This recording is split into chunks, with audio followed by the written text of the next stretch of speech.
Hello दोस्तों, good morning to everyone and welcome to Quran coaching centre. चलिए हम लोग फिर से ये 12th क्लास का जो सीरीज चल रहा है इंग्लिश ग्रामर का, उसमें टेंस की शुरुआत हुई है। तो इसमें से टेंस में हम लोग पहला क्लास हुआ था, उसमें हम लोग टेंस में पहला ये जो टेंस है उसमें पढ़ रहे थे प्रेजेंट इंडेफिनिट टेंस।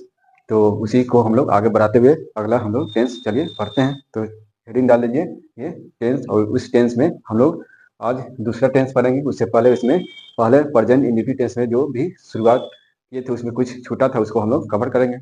तो इस प्रकार हम लोग काफी कम समय में 12th क्लास का जो बोर्ड एग्जाम है उसमें जो सिलेबस है उसको कवर कर लेंगे। ग्रामर पोर्शन का या 10th का है उसके लिए भी ये बेनिफिशियल है। तो आप लोग जुड़ जाइए, अपने दोस्तों को भी शेयर कर दीजिए। तो चलिए हम लोग शुरू करते हैं। ये ग्रामर का जो पोर्शन है उसमें टेंस हो रही है। तो टेंस हेडिंग डालिए, टेंस काल। टेंस में पहला इंट्रोडक्शन क्लास हो गया है, तो आप लोग उसको देख लीजिए, रिवीजन कर लीजिए ताकि आगे समझ में आए और जो इससे रिलेटेड जो आएगा बात। तो पहला टेंस को हम लोग एक बार ब्रीफ कर दे रहे हैं। टेंस क्या है? तो ये मेनली वर्ब पे आधारित है। ये the form of verb which denotes time of an action that is called tense. मतलब क्रिया का वह रूप जो किसी भी कार्य के होने का समय का बोध कराता है, वही टेंस कहलाता है। टेंस को हम लोग 3 कालखंडों में बांटते थे, प्रेजेंट टेंस और पास्ट टेंस और फ्यूचर टेंस। तो ये इसका इंट्रोडक्शन हो गया है। उसके बाद प्रत्येक का हम लोग पढ़ लिए थे पार्ट। तो प्रत्येक का चार चार जो पार्ट है उसको भी हम लोग ये इंट्रोडक्शन में देख लिए थे। अब हम लोग उसमें प्रेजेंट इंडेफिनिट टेंस के बारे में पढ़ रहे हैं। तो प्रेजेंट टेंस को 4 भागों में बांटे थे। उसमें पहला जो टेंस आया था प्रेजेंट इंडेफिनिट टेंस।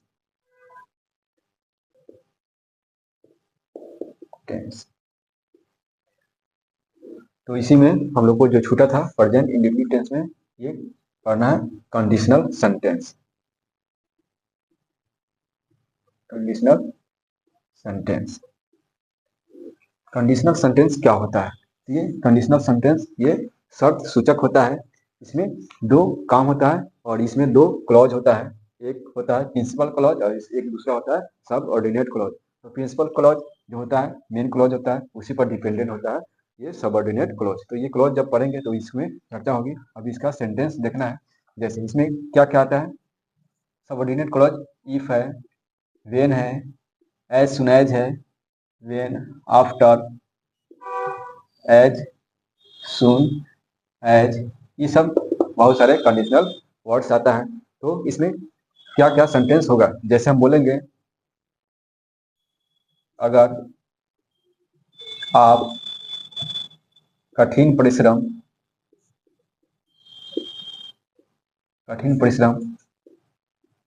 करोगे तो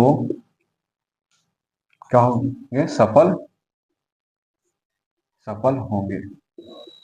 ये कंडीशनल सेंटेंस है। अगर या यदि रहता है, अगर या यदि। तो अगर आप कठिन परिश्रम करोगे तो सफल होंगे। तो सफल होने का ये कंडीशन है, अगर आप कठिन परिश्रम करेंगे। इसमें जो ये है सफल कब होंगे, ये शर्त है। तो प्रिंसिपल क्लॉज और ये सबऑर्डिनेट क्लॉज। इफ या वेदर या वेन या आफ्टर इस सब से लगा हुआ है वह सबऑर्डिनेट क्या होता है? सबऑर्डिनेट क्लॉज होता है, मतलब निर्भर करने वाला। तो सफल होने के लिए क्या है? शर्त ये है अगर, इफ, यू। अब यहाँ फ्यूचर दिखाई दे रहा है लेकिन फ्यूचर में इसका नहीं बनेगा। ये क्या होगा? प्रेजेंट इंडेफिनिट टेंस में बनेगा। If you work, if you work hard, अगर आप कठिन परिश्रम करोगे, पढ़ेंगे करोगे लेकिन बनाएंगे present indefinite. If you work hard, कौन सफल होंगे? आप ही। तो यही you will be succeed, you will be success. अगर आप कठिन, तो ये होगा फ्यूचर में बनेगा और ये प्रेजेंट इंडेफिनिट टेंस में बनेगा। जो ये क्या होगा? सबऑर्डिनेट क्लॉज होगा। तो इसको क्या बना है? Present indefinite tense. इसको क्या बना है? प्रेजेंट। ये क्या है? फ्यूचर में बना है, फ्यूचर इंडेफिनिट। तो जो भी शर्त सूचक है तो उसको बनाएंगे प्रेजेंट इंडेफिनिट में। और ले लेते हैं जब वह आएगी तो मैं खाऊंगा। देखिए कंडीशन है जब, जब का मतलब व्हेन, ये शर्त है। इसको भी बनाएंगे व्हेन सी। अब इसमें फ्यूचर दिखाई दे रहा है लेकिन वो फ्यूचर नहीं होगा। When she comes, when she comes, जब वह आएगी। When she comes I will eat, मैं खाऊंगा। इधर फ्यूचर में बनाएंगे, ये प्रेजेंट इंडेफिनिट में। एक और ले लेते हैं। जैसे, जैसे ही आप गाएंगे, जैसे ही आप गाएंगे मैं नाचूंगा। चलो कंडीशन है जैसे ही, जे हुई, तो जे हुई या जैसे ही आप क्या है गाएंगे, शर्त कंडीशन है। तो इसमें भी क्या है, as soon as, as soon as you, future दिखाई दे रहा है लेकिन present. As soon as you गाएंगे, तो गाएंगे मतलब सिंग। सब्जेक्ट के बाद डायरेक्ट V1 या V5 लगता है प्रेजेंट इंडिफिनिट में। तो as soon as you sing, मैं क्या करूंगा, नाचूंगा। I shall dance. ये कंडीशनल सेंटेंस रहता है। तो एक जो जो सबऑर्डिनेट क्लॉज रहता है उसको हम बनाते हैं प्रेजेंट ये इंडिफिनिट में, और दूसरे बनाते हैं प्रेजेंट जो प्रिंसिपल क्लॉज होता है वो प्रेजेंट। तो दूसरा जो होता है ये प्रिंसिपल क्लॉज, उसको बनाते हैं फ्यूचर इंडिफिनिट में। तो इसमें ये याद करना है और ये बार बार पूछता है, तो इसको आप लोग नोट कर लीजिए। हम लोग इस पर आधारित और एक दो टॉपिक पढ़ लेते हैं। चलिए इरेज करते हैं। प्रेजेंट इंडेफिनिट टेंस में और क्या सेंटेंस यूज होता है। तो प्रेजेंट इंडेफिनिट टेंस में सेंटेंस ये निकट भविष्य में कोई भी काम पूर्व प्लानिंग के साथ होता है, तो वहां पे हम लोग फ्यूचर के बातों को प्रेजेंट में दर्शाते हैं। जिसका क्या है फॉर्मल अनाउंसमेंट हो, जैसे प्रधानमंत्री कल दिल्ली आएंगे। तो ये प्रधानमंत्री क्या है, ये ऑफिशियल अनाउंस है, तो ये सब लोग जानता है, तो उसको हम लोग इसमें व्यक्त करेंगे। The PM comes tomorrow in Delhi। चलिए चलिए पटना लिख दो। तो प्रधानमंत्री कल यहाँ, कल कहाँ आएंगे, पटना आएंगे। ये ऑफिशियल अनाउंसमेंट है। ये पूरे लोग क्या है फॉर्मल, सब लोग क्या है जानकारी रहेगा, जिसमें सभी लोग की जानकारी रहेगा, जिसमें क्या है न्यूज वगैरह क्या है सब में ये पब्लिश होगा। तो इसको जो भी फॉर्मल नोटिफिकेशन होगा या ये जिसके बारे में सभी क्या है ये ऑफिशियल जानकारी होगा, तो वहां पे निकट भविष्य में जो भी काम होगा उसको हम बनाएंगे ये प्रेजेंट इंडेफिनिट टेंस में।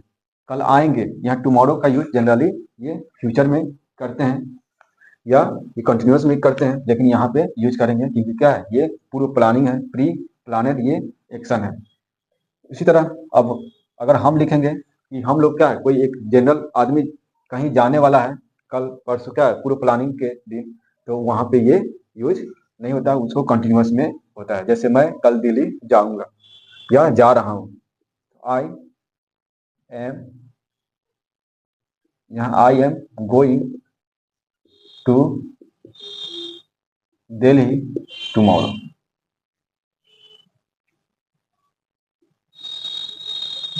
ये एक आम आदमी के लिए कोई क्या पूर्व प्लानिंग के साथ कोई काम होगा या फ्यूचर में कोई काम होगा निकट में, तो वहाँ आम आदमी के लिए क्या होता है ये प्रेजेंट कंटिन्यूअस का यूज करते हैं, प्रेजेंट कंटिन्यूअस टेंस का यूज करते हैं। और ये कोई क्या ऑफिशियल हो, कोई सरकारी हो या क्या ये फॉर्मल नोटिफिकेशन हो, तो वहाँ पे निकट भविष्य के लिए प्रेजेंट टेंस का ये यूज करेंगे, प्रेजेंट इंडेफिनिट टेंस का यूज करेंगे। तो इसको आप लोग नोट कर लीजिए।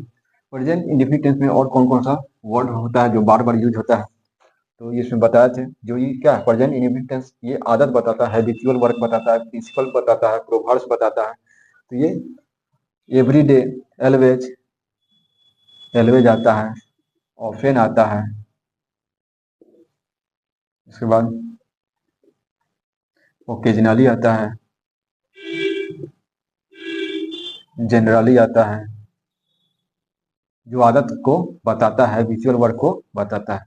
ये सब क्या है, कुछ वर्ड्स है जो यूज करते हैं इसमें। चलिए तो इसको आप लोग देख लीजिए, नोट कर लीजिए। अब नेक्स्ट जो टेंस है वो टेंस है हम लोग पढ़ना प्रेजेंट कंटिन्यूअस। दूसरा present continuous tense. Present continuous tense नाम से ही मालूम चल रहा है कंटिन्यू, ये क्या है, कंटिन्यू लगा हुआ है, मतलब कंटिन्यूअस। जब कोई काम वर्तमान समय में लगातार जारी रहने का बोध होता है तो वही कहलाता है present continuous tense. The tense which denotes any action events is going on in present time. कोई भी इवेंट एक्शन हो और वह प्रेजेंट टाइम में लगातार क्या जारी रहने का बोध कराता है, उसी को बोलते हैं प्रेजेंट कंटिन्यूअस टेंस। इसी को बोलते हैं प्रेजेंट इम्परफेक्ट टेंस, या तीसरा नाम है प्रेजेंट प्रोग्रेसिव टेंस। लगातार ये जारी रहने वाला टेंस है। अब इसमें इसको हिंदी बोलते हैं सतत वर्तमान काल। तो कोई भी सेंटेंस बोलेंगे इसका पहचान क्या होगा, हिंदी वाक्य के अंत में रहा हूं, रही हूं, रहे हैं इत्यादि ये लगा रहेगा किसी भी वाक्य के अंत में। और रहा रही रहे हैं ये बताता है कोई भी काम के कंटिन्यू, ठीक है, लगातार जारी रहने का। इसका जब बनाते हैं स्ट्रक्चर, तो स्ट्रक्चर क्या होता है, स्ट्रक्चर पढ़ेंगे तो पहला अफर्मेटिव लिख लीजिए। अफर्मेटिव, अफर्मेटिव में इसमें subject plus am is are plus V4। इसमें V4 का यूज मतलब ING का यूज करते हैं। स्ट्रक्चर ये अफर्मेटिव का हो गया। निगेटिव का क्या होगा, तो यहाँ पे नोट लगा देंगे, subject plus am is are plus not plus V4 plus object, ये हुआ निगेटिव। तीसरा इंट्रोगेटिव। इंट्रोगेटिव में क्या करेंगे, इसी हेल्पिंग वर्ब को बाहर निकाल देंगे। Am is are plus subject plus not रहेगा तो नोट लिखेंगे, V4 प्लस ऑब्जेक्ट, लास्ट में क्वेश्चन मार्क। ये तीन स्ट्रक्चर कम से कम याद रखना है। तो प्रेजेंट कंटिन्यूअस टेंस का आप लोग इसका डिफिनीशन लिख लीजिएगा। The tense which denotes any action events is going on in present time is called present continuous tense. Present continuous tense, इसका पहचान लिख लीजिएगा, इसका स्ट्रक्चर ये लिख लीजिएगा। अब इसका यूज क्या होता है, यूज इसमें हम लोग देखते हैं इसमें कौन कौन सा वर्ड यूज होता है। कंटिन्यूअस टेंस मतलब लगातार कंटिन्यू हो, जारी हो। लेकिन अगर अभी बताए जस्ट कि अगर निकट भविष्य में भी कोई काम क्या ये प्री प्लानिंग के साथ होने वाला है और क्या है वो जनरल इंसान के लिए ये फॉर्मली ना हो, इनफॉर्मली हो, तब वहां पे यूज करेंगे प्रेजेंट कंटिन्यूअस टेंस। इसमें वर्ड्स कौन कौन सा यूज करेंगे, वर्ड्स ये now, at time, at moment, recently, recently, currently, ये सब यूज होता है इसमें कंटिन्यूटी को बताने के लिए। इसके बाद इसमें जो होता है, अब बहुत सारे कुछ ऐसे वर्ब है जिसमें क्या होता है ING नहीं लगता है। तो वर्ब में हम लोग पढ़े हैं, तो जो वर्ब होता है एक्शन के आधार पर दो प्रकार का होता है। एक होता है स्टैटिक, दूसरा है डायनेमिक। डायनेमिक या इसी को बोलते हैं एक्शन वर्ब, तो जिससे एक्शन का ही बोध होता है, जिससे क्या है फिजिकल वर्क एक्शन बोध होता है, उसी में इसमें ING का प्रयोग करते हैं। स्टैटिक वर्ब जो होता है इसमें इंटरनली या क्या, इसमें कोई फिजिकल एक्टिविटी नहीं होता है। तो जैसे लाइक, लाइक में लाइकिंग कभी भी नहीं लिखा जाता। हेट, हेटिंग नहीं। लव, इसके तरह नो, हियर, ये सब में क्या होगा, आईएनजी का उपयोग नहीं किया जाता है। स्टैटिक वर्ब है, इसमें कोई physical knowing, I am knowing English, ये नहीं होगा। आई एम नोइंग हिम, ये सब नहीं होगा। इसमें फिजिकल ये एक्टिविटीज नहीं होता। इसमें फिजिकल एक्टिविटी जो होगा उसमें जैसे गोइंग, आना जाना, डांस करना, रनिंग, रीडिंग, इसमें आईएनजी सब लगता है। ये डायनेमिक वर्ब का ही इसमें ज़्यादा यूज करेंगे, इसमें स्टैटिक वर्ब का यूज नहीं होता है। ये मेन पॉइंट है। आगे इसमें कंटिन्यूअस टेंस, तो कंटिन्यूअस टेंस में जो है निकट फ्यूचर का यूज होता है। जैसे आई बताए थे, I am going to Patna tomorrow. ये मैं यहाँ पे कल पटना जा रहा हूँ, लेकिन क्या इसमें कौन सा टेंस यूज किए हैं, प्रेजेंट कंटिन्यूअस टेंस, क्योंकि ये पूर्व प्लानिंग के साथ मैं कल पटना जा रहा हूँ, मतलब प्लानिंग कर लिए है। निकट भविष्य में कोई काम, ये पूर्व क्या है, पूर्व प्लानिंग के साथ हो रहा है, प्रीपेड प्लानिंग। और ये क्या इनफॉर्मल है। इनफॉर्मल का मतलब है ये सिर्फ मेरा है, मेरे फैमिली के लोग जानते हैं, ये बाहरी ऑफिशियल नहीं कोई जानता है। तो जब क्या पर्सनल कोई क्या निकट भविष्य में कोई काम हो तो उसको प्रेजेंट कंटिन्यूअस में दर्शाते हैं। और जब क्या ऑफिशियली कोई फॉर्मली कोई काम हो तो इसको प्रेजेंट इंडिफिनिट टेंस में दर्शाते हैं। जैसे प्रधानमंत्री कल पटना आ रहे हैं, तो क्या लिखे थे, द पीएम, इसमें आईएनजी नहीं लिखेंगे, द पीएम कम्स टुमारो क्या है, इन पटना। तो पटना में कल आ रहे हैं, तो ये ऑफिशियल क्या है, नोटिफाइड है, सब कोई जानता है। तो ये जो भी फॉर्मली कोई प्लानिंग होगा तो उसमें कौन सा लगेगा, प्रेजेंट इंडिफिनिट टेंस, V1 या V5। इस प्रकार हम लोग इस टेंस में, दोनों टेंस में अंतर समझ लिए। तो इसमें कौन कौन सा वर्ड यूज होता है ये देख लिए, उसके बाद कौन कौन सा वर्ब यूज होता है उसको देख लिए। तो इसको आप लोग नोट कर लीजिए।